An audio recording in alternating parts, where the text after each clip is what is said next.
Hello everyone, this is William K. Murtaugh, Mert Witness 1, and this is the Tuesday Murtathon. Now, Phil McConnell is still under house arrest in Florida in the middle of a pandemic, but at least he's isolated. He's in a house with, I hope, healthy people. Tim Holmseth is still running out and about doing his deadly conspiracy theories, and everything is in utter chaos. I think one of the first things I wanted to address today is the arguing I'm beginning to see on the internet, where people are claiming that all this business about the coronavirus is either a hoax or it is being overhyped. And this is wrong on both counts. The coronavirus is not a hoax. It's already proven that in all the people that are dropping like flies all over the world, including the United States, and the fact that so many people are being diagnosed positive with this condition. And the other part of this situation is that this is a very deadly disease. This is not the flu. It's not even anywhere near the flu. It operates completely different than the flu. This affects the lungs. This is what it attacks. This is how it kills. Now it'll eventually work its way down into the GI tract, but it starts out attacking the lungs. It literally eats the cells in the lungs and cuts off your ability to get oxygen. And your body, in turn, fights the virus by coating it, and this further clogs up your lungs. And basically, whoever gets this thing is going to suffocate to death. This is a long, lingering, and painful death. And if you've ever been in a condition where you're suffocating, it is not a pleasant experience. You can get hepatitis or pneumonia or other diseases, and it gives you the same effect. It's, you basically are gasping for air. This is why they use the machines, is to try and ventilate this stuff out of your system so you can breathe.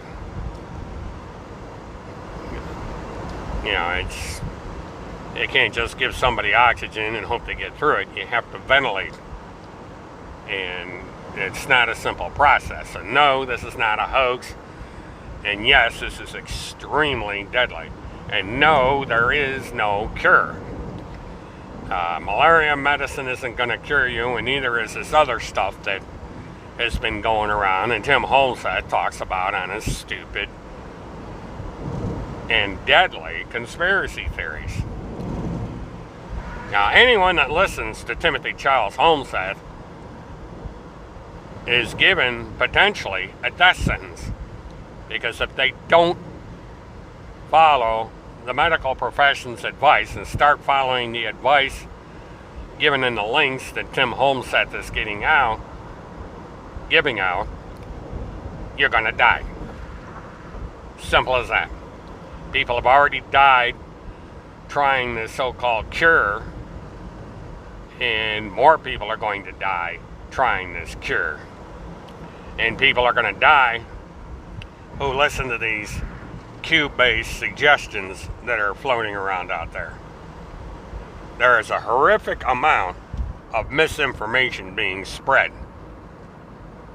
And if people continue to listen to this misinformation, they're going to die. That's about as simple as it gets. The best thing you can do is listen to your doctor, your medical professionals, and not the conspiracy theorists. This is not the time to be playing around with conspiracy theories. It's time to grow up and start acting like responsible adults, because it's not only you that is being affected by these conspiracy theorists, it's other people who have the potential of getting infected and dying from this deadly disease. So let's grow some common sense, people, and start using it.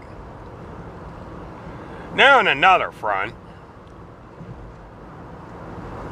Tim Holmseth and all those out there are remarkably silent on the lawsuit that's being lodged against them.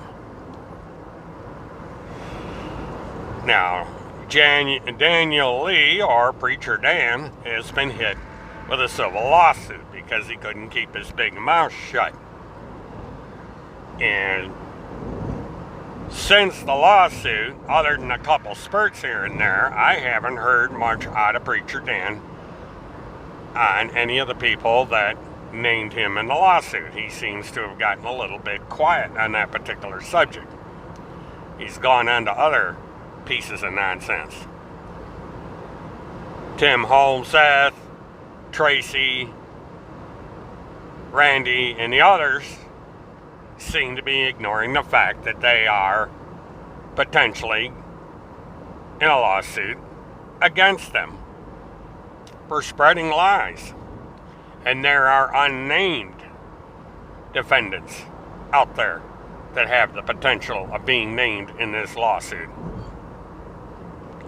But that's fine. You know, they can remain docile, they can remain hidden, they can ignore the lawsuit, but it will catch up to them in time. You know, the processes will come knocking at the door, and they will get served. Now, they are fortunate that they managed to get themselves sued in the middle of a deadly pandemic, because it'll probably be a while before the case gets on the court docket, because most courthouses in the United States are closed to the public, and many will not be handling these kind of trivial cases at the moment. They're going to prioritize what they're going to hear in court, and it's mostly going to be criminal cases and any previous civil action that happened to have been on the docket before this thing spread. So they got a little bit of breathing room in which to prepare for this lawsuit, because it is coming. You're going to get sued. If these people follow through on what they plan on doing, you are going to get sued. Clear as crystal. Huh. Anyway, we, in Orlando, when it comes to the pandemic, I've noticed that there's been some changes. I came in to find that Orlando was under curfew. Now, it hasn't changed much of anything because they're not doing much. I think what they will do, however, is eventually they're going to start pulling people over if they're out after 1 o'clock in the morning and ask them why they're driving around. Because now they have probable cause to pull you over, and this could create all kinds of legal problems. But at the moment, they don't seem to be doing much of anything. I think they're going to be looking for behaviors that would indicate that you're not supposed to be on the road, and then you will get pulled over, and you're going to be asked what the hell you're doing on the road.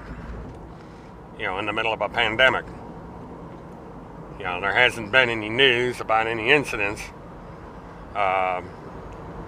involving people that have been out after 11 o'clock at night.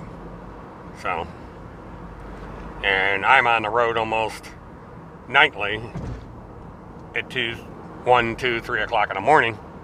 So, you know, no problem there yet. But we'll wait and see.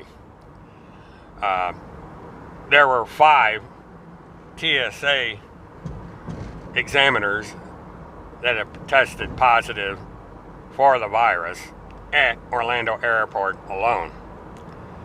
There's been a number of flight crews on various airlines that are now starting to get tested positive for the virus, or who have come down with symptoms of the virus and are awaiting their test results. So the virus is spreading. And now a couple things did happen. As usual, Broward County filed information late when it came to Field McConnell. They finally got around to publishing the fact that Field McConnell changed his address to that of his son. So that is now public information on the internet. And they also published the specific requirements and conditions of his CPS monitoring. And the fact that at some point he's going to have to pay for it himself. And that he also has to maintain it. He has to charge the thing twice a day. Because if the thing goes dead and the GPS isn't working, they're going to come banging on the door and wondering why the GPS isn't working. So he has to maintain it. And he has to charge it while wearing it. Which means he has to sit somewhere with that thing attached to his leg and a wire going off to a power supply to keep it charged. So, that ought to be interesting. And in internet news, I've heard that Monty and Agent 19 have patched up their little argument and they're friends again. I'm glad to hear that. And every once in a while, the haters attack them, but that's to be expected. But everybody, for the most part, is concentrating on conspiracy theories and kind of more or less leaving people alone. I mean, they're picking on Oprah again, which, with these stupid conspiracy theories.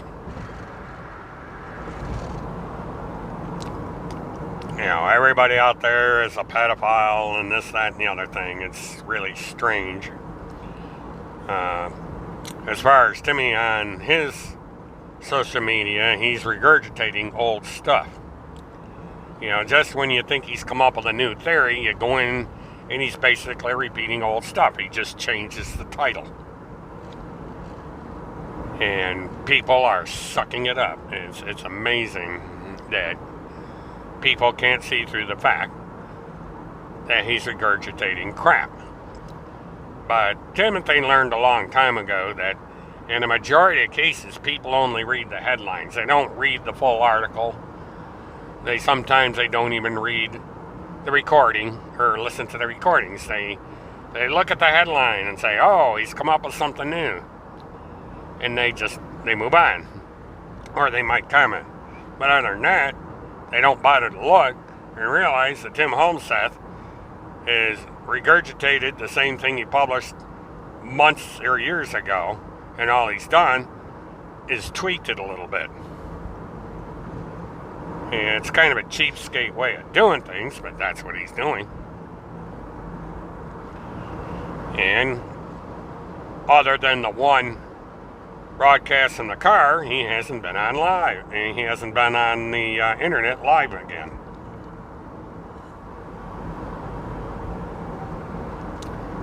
At least that we know of. Now, the people in Washington are arguing about what they're going to do with this emergency legislation that hopefully will have been voted on by the time I get to the airport and settled and on my way to my next adventure, or at least on the way there. So by midnight tonight, we should know something.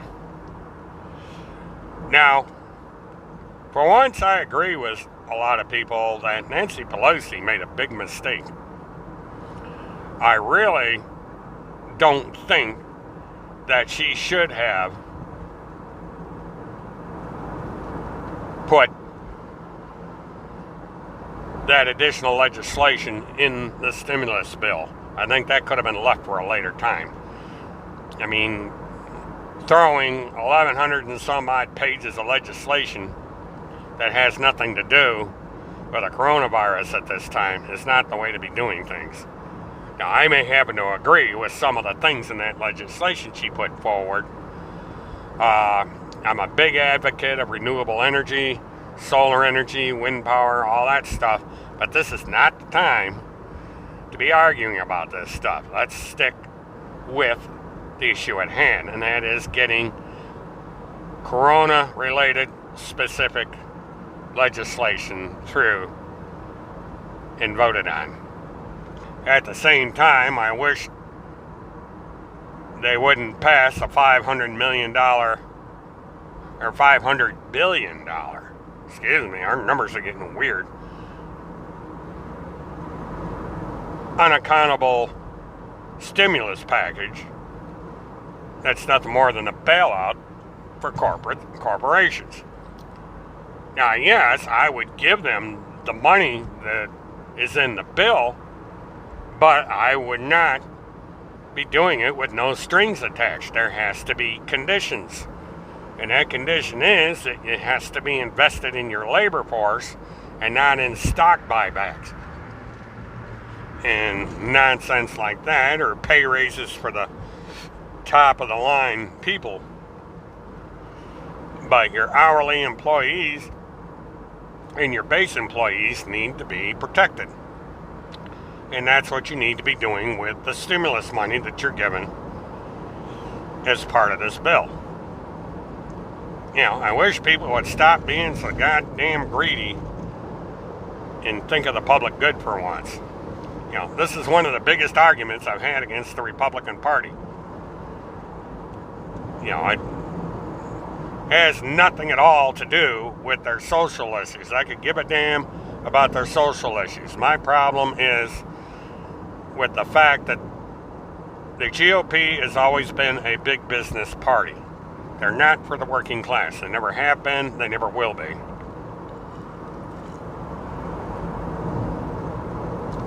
Anybody that thinks that are fooling themselves. Now, this is the one time that I'm putting my political views in here, because this particular time we're in a crisis.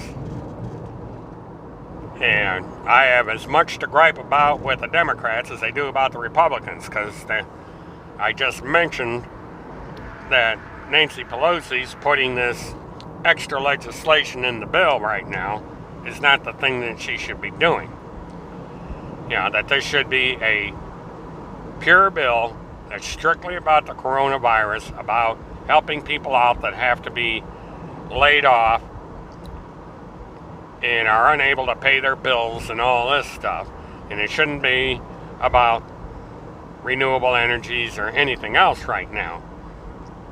I support this legislation at some point down the road, but not right now.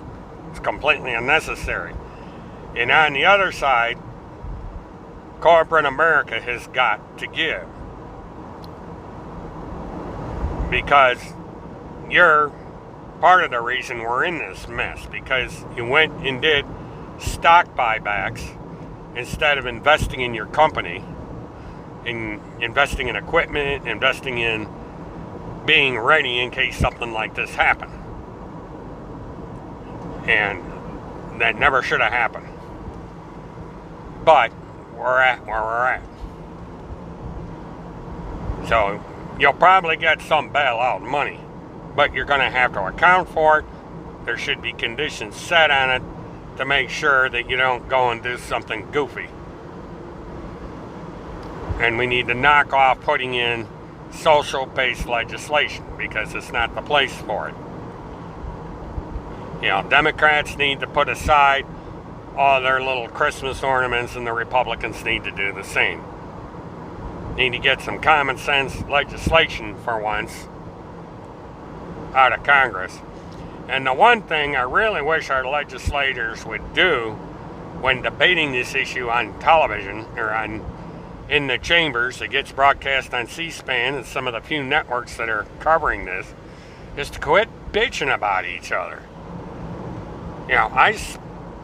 For 4 hours last night, all I heard was everybody pissing and moaning about the Democrats. They weren't talking about the bill itself. They were just bitching out Democrats.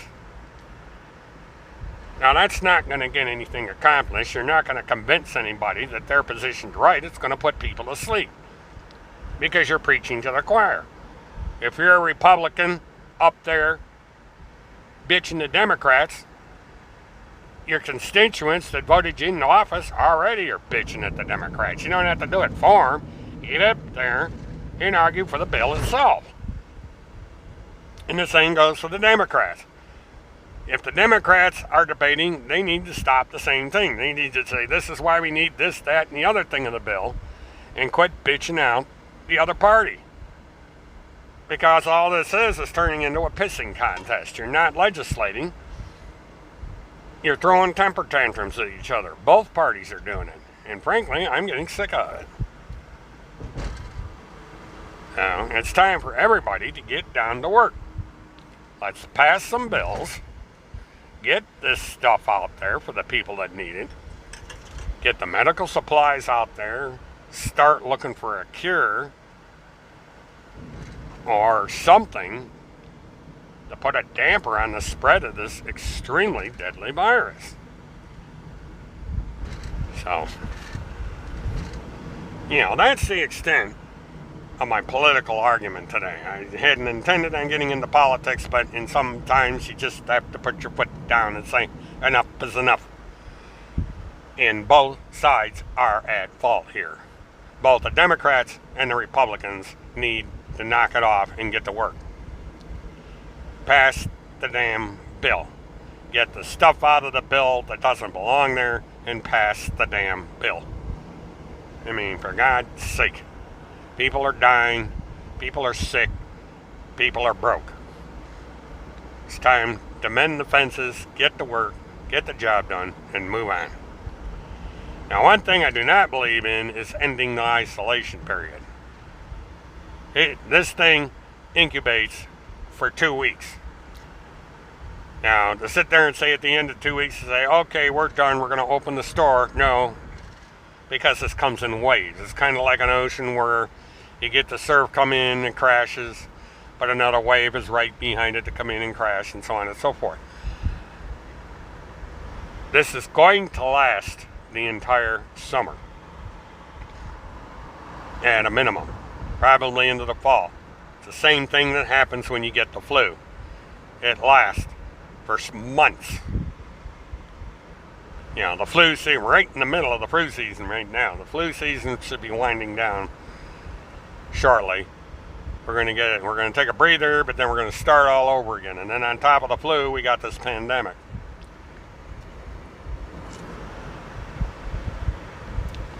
People forgot all about the flu. When they're talking about the coronavirus, there's people that have the flu right now. And people are in a panic because they think, oh my God, she's got the flu. She must have the pandemic. So they got that to worry about. That's a normal, run-of-the-mill flu that most people get every year. This is why I take your flu shot every year. That makes you just as sick as a flu in some cases, because you may be allergic to it. Well, I did my brief little cutoff there. I thought I could get through this monologue without coughing, and I was sadly mistaken.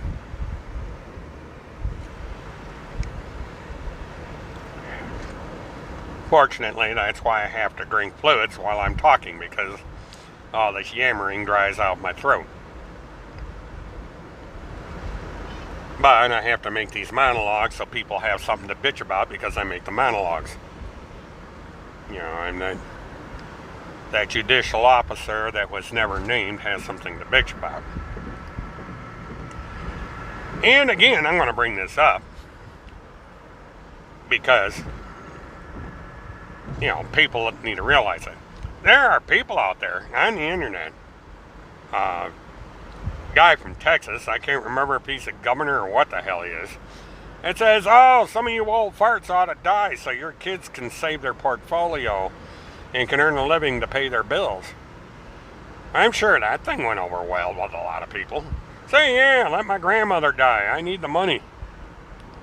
You know, and if there are people out there that agree with this clown, I really feel sorry for this country.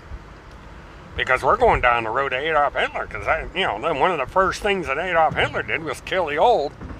Because they're useless. You can't do anything with them. They can't work because, they physically just aren't able to do anything. So they're a load on society. We might as well just euthanize them. And these people that advocate this stuff, they're supposed to be pro-life. They're the ones that go around saying you can't have abortions. And yet, a second later, they're saying, oh, just let them die so the kids can have their jobs and have, stuff in the stock market and business can make billions and all this stuff. Well, guess what? Donald J. Trump is a grandfather. I don't know if Mike Pence is a grandfather, but he's old enough to be one.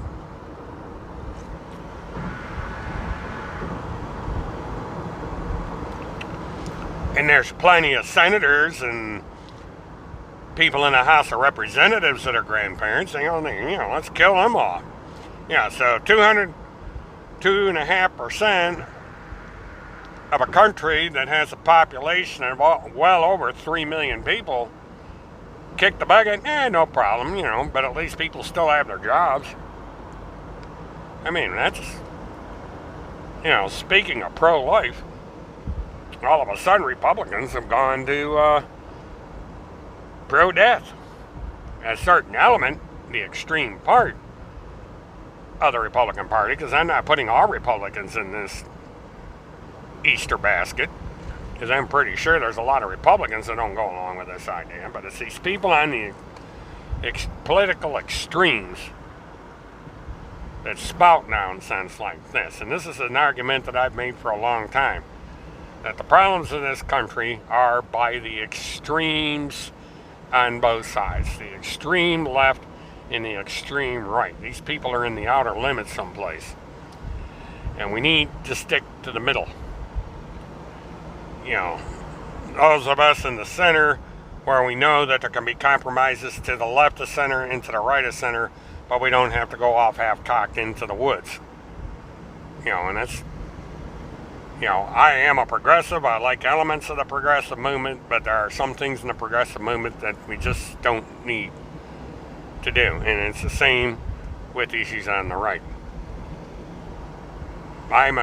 One might call an economic conservative. I like to see the end of the IRS. I'd like to see a more uniform, simplistic way of garnering revenue to run the government. A straightforward, flat tax, like it used to be called, maybe a national sales tax, something that would be a uniform deduction for taxes without all the paperwork, without having to worry about filing your return every April 15th and stuff like that. And everything is just automatic. And when you get your paycheck, you notice that there's $20, $30, $40, $50 taken out a week, and you budget that and you move on, and you don't have to worry about filing paperwork to say, oh, I got this, that, and the other thing that I can deduct. It's just a flat tax. People that are making a certain amount of money, under a certain amount of money, let's say, take a figure out of thin air, say, people under 30 years of age are exempt. And so they file an exemption form for that income, and they get that money back. But simplify it so that we don't have to go through figuring out how many dependents you have or any of this other shit. It's just done automatically.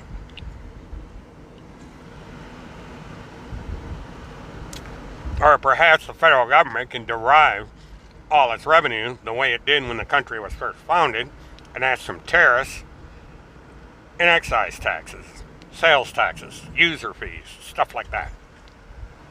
Because that's how Florida does it. We don't have an income tax down here. Everything is user fees. And we have a tax base down here that's lower than the rest of the country. Our wages aren't worth a shit either, but we do not have an income tax. Okay, to wrap all this up, I would suggest to people that, number one, quit listening to conspiracy theories. Listen to your professionals. Let's grow some common sense in the way we do things. Keep it safe. Don't hoard. Be good to each other. Keep the politics to a minimum. And just cross your fingers and hope that the politicians grow up and get the job done so that everybody can get the help that they need. The end of this monologue didn't go as well as I thought because I had a damn phone call right in the middle of it, which I had to edit out. But anyway, everybody have a good one. God bless to all those that believe. Good thoughts to those everywhere else. And I'll talk to you again tomorrow. This is William K. Murtaugh, Mert Witness 1. Have a good one.